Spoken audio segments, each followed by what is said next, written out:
पर आज के इस वीडियो में हम नए संसद भवन से जुड़े हुए महत्वपूर्ण प्रश्न कवर करेंगे जो आपके आने वाले सभी एग्जाम के लिए काफ़ी ज़्यादा इंपॉर्टेंट है और 100% यहाँ से क्वेश्चंस एग्जाम में पूछे जाएंगे। वीडियो को ध्यान से देखिएगा, ट्रेंडिंग टॉपिक है और काफ़ी ज़्यादा डिमांड में है। लास्ट में क्वेश्चन भी पूछा है मैंने आप सभी लोगों से, जिसका आंसर आपको कमेंट करके बताना है। शुरू करते हैं फर्स्ट क्वेश्चन से। भारत के नए संसद भवन का उद्घाटन कब किया गया? उत्तर होगा ऑप्शन सी वाला 28 मई को भारत के नए संसद भवन का उद्घाटन किया गया है, 28 मई 2023 को। नेक्स्ट है, भारत के नए संसद भवन का उद्घाटन 28 मई को किसके द्वारा किया गया? कौन है यह हमारे भारत देश के प्रधानमंत्री हैं नरेंद्र मोदी। इनके द्वारा नए संसद भवन का उद्घाटन 28 मई 2023 को किया गया। कहाँ पर किया गया है? नई दिल्ली में किया गया है। अगला देखिएगा, नए संसद भवन का वास्तुकार कौन है? यह सवाल एग्जाम में पूछा जाएगा।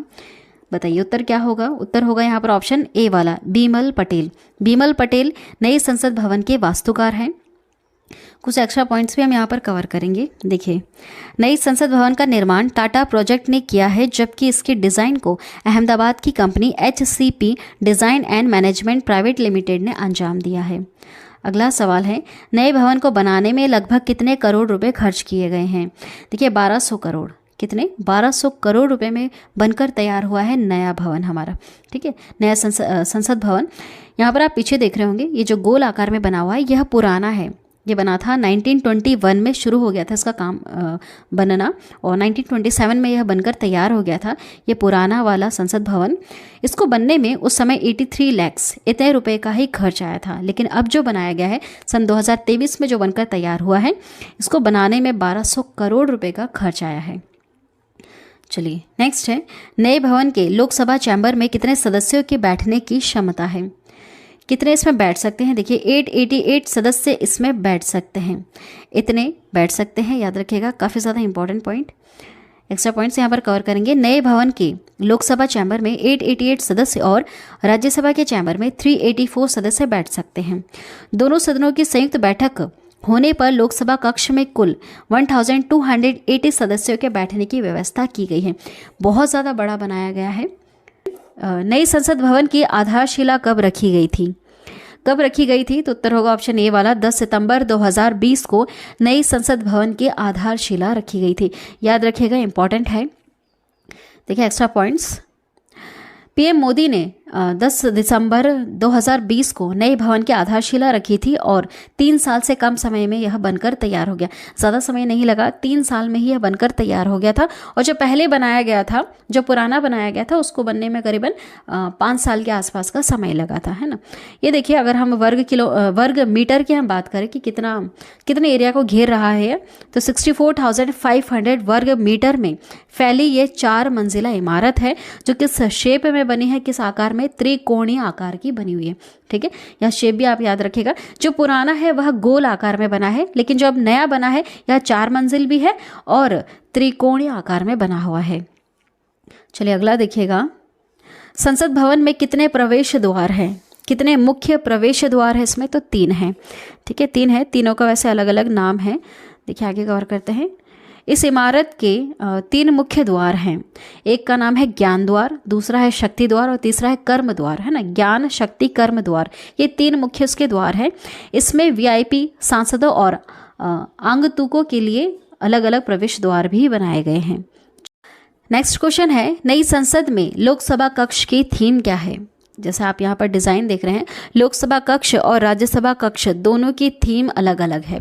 जो लोकसभा कक्ष थीम आपको दिख रही है यहाँ पर, अगर आप ध्यान से देखेंगे तो यह राष्ट्र पक्षी मोर के पंख की तरह आपको डिज़ाइन देखने के लिए मिलेगी। जो हमारे देश का राष्ट्र पक्षी है मोर, उसके ऊपर यह थीम रखी गई है लोकसभा कक्ष की, है ना।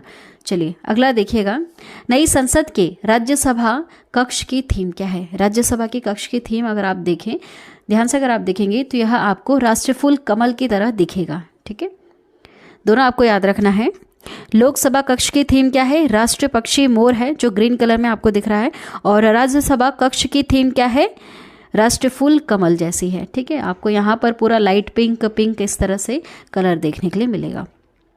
चलिए नेक्स्ट है, संसद भवन के उद्घाटन के उपलक्ष्य में कितने रुपए का एक विशेष सिक्का सिक्का जारी किया गया, सिक्का भी जारी किया गया है और डाक टिकट भी जारी की गई है, याद रखिएगा। तो सिक्का, कितने रुपए का सिक्का जारी किया गया है? 75 है ना, 75 रुपये का सिक्का जारी किया गया है इसमें, इस उपलक्ष्य पर। स्पेशल कॉइन है। देखिए, प्रधानमंत्री नरेंद्र मोदी ने रविवार 28 मई को नई संसद भवन का उद्घाटन किया। इस अवसर पर 75 रुपये का सिक्का और एक विशेष स्मारक का डाक टिकट भी जारी किया गया। दोनों पॉइंट आपको याद रखना है, काफ़ी ज़्यादा इंपॉर्टेंट है। नेक्स्ट क्वेश्चन है, नई संसद में ऐतिहासिक राजदंड सेंगोल को लोकसभा अध्यक्ष के आसन के समीप स्थापित किया गया।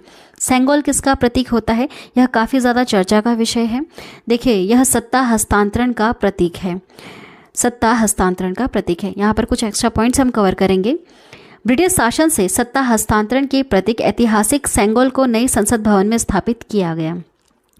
देश के पहले प्रधानमंत्री जवाहरलाल नेहरू ने अंग्रेजों से सत्ता हस्तांतरण के प्रतीक के तौर पर सेंगोल को लिया था, जो लंबे समय से प्रयागराज के एक संग्रहालय में रखा हुआ था। सेंगोल एक ऐसा राजदंड है जिसे सत्ता पर अधिकार के प्रतीक के रूप में जाना जाता है। देखिए, जो देश के पहले प्रधानमंत्री हमारे पंडित जवाहरलाल नेहरू जी, जब उनको पता चला कि इस तरह की कोई प्रथा पहले के राजा महाराजा चलाया करते थे, जैसे चौल राजा थे ना, सम्राट वगैरह था, तब इस तरह की कोई प्रथा चला करती थी। एक राजा से जब सत्ता दूसरे राजा के हाथ में जाती थी तो सेंगोल को उनके हाथ में दिया जाता था। जब उनको यह प्रथा पता चली पंडित जवाहरलाल नेहरू को, तो इन्होंने तमिलनाडु से सेंगोल को मंगवाया और अंग्रेज़ों के हाथ में दिया ताकि वापस उनसे ले सके इस प्रतीक के रूप में, ताकि उनको यह एक तरह की वो बस प्रथा करना चाहते थे, यह प्रूफ करने के लिए कि अब ये जो सत्ता है ये अंग्रेज़ों के हाथ से हमारे हाथ में आ चुकी है।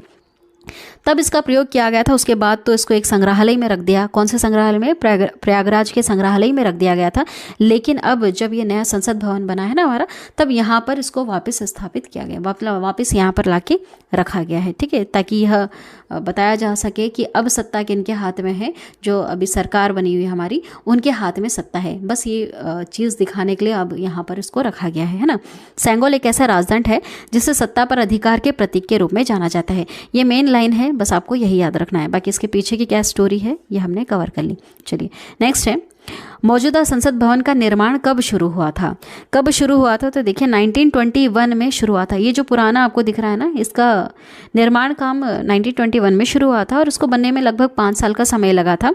और रुपए की हम बात करें तो काफ़ी कम रुपए लगे थे, 83 लाख के आसपास लगे थे। नेक्स्ट देखिएगा, कुछ एक्स्ट्रा पॉइंट्स हम यहाँ पर कवर करेंगे। मौजूदा संसद भवन का निर्माण 1921 में शुरू हुआ था और 1927 में बनकर यह तैयार हो गया था, जो लगभग 100 साल पुराना है। तो 100 साल पहले की जो टेक्नोलॉजी थी और जो अभी की जो टेक्नोलॉजीज है उसके अनुसार ये फिट नहीं बैठ रहा है, इसलिए भी नए भवन को बनाने की ज़रूरत पड़ी। देखिए 2026 के बाद परिसीमन की स्थिति में लोकसभा सीटों की संख्या बढ़ सकती है, क्योंकि सीटों की संख्या बढ़ाने पर लगी पाबंदी सन 2026 में समाप्त हो जाएगी। देखिए इस लाइन को समझना बहुत ज़्यादा ज़रूरी है।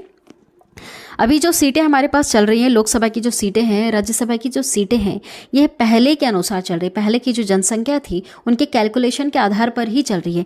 लेकिन सन 2026 तक एक डेडलाइन दे रखी है कि उसके बाद जो पॉपुलेशंस होगी, हमारे देश की जो पॉपुलेशन होगी ना, उसके अनुसार लोकसभा की सीटें और राज्यसभा की सीटें तय करेंगे। तो वहाँ पर सीटें बढ़ने की चांसेस हैं, वो तो बढ़ना ही है क्योंकि पॉपुलेशन काफ़ी ज़्यादा बढ़ चुकी है। उसके अनुसार लोकसभा की सीटें भी काफ़ी ज़्यादा बढ़ेंगी, राज्यसभा की सीटें भी बढ़ेंगी। तो जो पुराना जो बना हुआ है, जो 100 साल पुराना संसद भवन है, उसमें सीटें उतनी नहीं है, इसलिए जो अब बनाया गया है उसमें सीटें भी काफ़ी ज़्यादा बढ़ा दी गई हैं। ठीक है, चलिए नेक्स्ट देखिएगा, भारतीय संसद के कितने सदन हैं? भारतीय संसद जो हमारी है उसके कितने सदन हैं? 2 सदन हैं, एक है लोकसभा और दूसरा है राज्यसभा। इसके 2 महत्वपूर्ण सदन होते हैं, याद रखिएगा।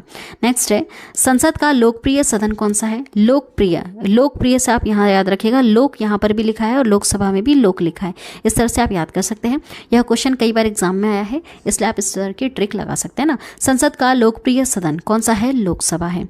नेक्स्ट है, संसद के किस सदन को प्रतिनिधि सभा भी कहा जाता है? इसके बहुत सारे नाम हैं। लोकसभा जो है ना, इसके बहुत सारे नाम होते हैं, सारे नाम आपको याद रखना है। लोकप्रिय सदन है, प्रतिनिधि सभा है, निम्न सदन है। चलिए आगे बढ़ते हैं। संसद का स्थायी सदन कौन सा था? स्थायी सदन कौन सा है? राज्यसभा है, जिसे भंग नहीं किया जा सकता है, विघटित नहीं किया जा सकता है, इसलिए इसे कहते हैं स्थायी सदन। राज्यसभा को क्या कहते हैं? स्थायी सदन कहते हैं, याद रखिएगा। नेक्स्ट देखिएगा, भारतीय संसद में शामिल है। भारतीय संसद में कौन कौन शामिल होते हैं? देखिए, भारतीय संसद के 3 अंग होते हैं, लोकसभा, राज्यसभा और राष्ट्रपति। 3 अंग है, लेकिन 2 सदन है। सदन कौन से हैं? लोकसभा और राज्यसभा, 2 उसके सदन होते हैं। ठीक है, चलिए नेक्स्ट है, भारतीय संविधान के किस अनुच्छेद में कहा गया है कि संघ के लिए एक संसद होगी जो राष्ट्रपति और 2 सदनों से मिलकर बनेगी? यह किस अनुच्छेद में कहा गया है? अनुच्छेद 79 में कहा गया है, याद रखिएगा। नेक्स्ट क्वेश्चन है, भारतीय संसद के कितने अंग हैं? बताइए, अभी हमने कवर किया कितने अंग हैं? इसके 3 अंग हैं। कौन कौन से? लोकसभा, राज्यसभा और देश के राष्ट्रपति। नेक्स्ट देखिएगा, संसद का निम्न और उच्च सदन कौन सा है? निम्न अभी हमने देखा, निम्न होता है लोकसभा, है ना, और उच्च सदन होता है राज्यसभा। याद रखिएगा, काफ़ी ज़्यादा इंपॉर्टेंट है। कई बार ऐसे सिंगल क्वेश्चंस भी पूछे जाते हैं कि निम्न सदन किसे कहा जाता है और उच्च सदन किसे कहा जाता है। उच्च सदन होता है राज्यसभा और निम्न होता है लोकसभा। लोकसभा के और नाम अभी हमने देखे, कौन कौन सा? प्रतिनिधि सभा भी कहा जाता है और लोकप्रिय सभा भी कहा जाता है ना, लोकप्रिय सदन भी है यह। नेक्स्ट क्वेश्चन है, संसद के 2 क्षेत्रों के बीच अधिकतम कितना अंतराल दिया जा सकता है? सही उत्तर होगा यहाँ पर ऑप्शन सी वाला, 6 महीने का। ठीक है, 6 महीने का अंतराल 2 क्षेत्रों के बीच में दिया जा सकता है। अगला है, संसद के कितने सत्र होते हैं? याद रखिएगा, संसद के बजट सत्र, मानसून सत्र, शीतकालीन सत्र, ये सभी इसके सत्र हैं। ठीक है, कितने सत्र हैं? सभी हैं इसके, बजट सत्र भी है, मानसून सत्र भी है और शीतकालीन सत्र भी है। अगला है, लोकसभा व राज्यसभा की संयुक्त बैठक कब की जाती है? जब लोकसभा एवं राज्यसभा में मतभेद हो जाता है तब दोनों की संयुक्त बैठक की जाती है। अगला है, स्वतंत्र भारत के संसदीय इतिहास में अभी तक कितने बार संयुक्त बैठक या संयुक्त अधिवेशन बुलाया गया है? कितनी बार? तो ऐसा 3 बार ही हुआ है कि संयुक्त बैठक इनकी बुलाई जा सके। ठीक है, नेक्स्ट है, संसद के दोनों सदनों के संयुक्त अधिवेशन की अध्यक्षता कौन करता है? अगर बुलाया जाता है इस तरह से दोनों को एक साथ, तो इसकी अध्यक्षता कौन करते हैं? लोकसभा के अध्यक्ष इसकी अध्यक्षता करते हैं। अगला सवाल है, भारत की संचित निधि से धन निर्गम पर किसका नियंत्रण होता है? हमारी जो देश की संसद है उसका नियंत्रण होता है भारत की संचित निधि से धन निर्गम का। ठीक है, चलिए अगला सवाल देखिएगा जो आप सभी लोगों के लिए है, जिसका उत्तर अभी आपको कमेंट करना है। क्वेश्चन है, निम्नलिखित में से कौन सी एक सबसे बड़ी संसदीय समिति है? इसमें से कौन सी है आपको कमेंट करके बताना है। चलिए आज की वीडियो में इतना ही। जो नया भारतीय संसद बना है उसके बारे में हमने सारे क्वेश्चंस कवर कर लिए जो काफ़ी ज़्यादा इंपॉर्टेंट है और 100% क्वेश्चन यहाँ से पूछे जाएंगे। वीडियो अगर पसंद आई है तो चैनल को भी सब्सक्राइब करना, बेल नोटिफिकेशन आइकन पे ऑल प्रेस ज़रूर कर देना। Thank you.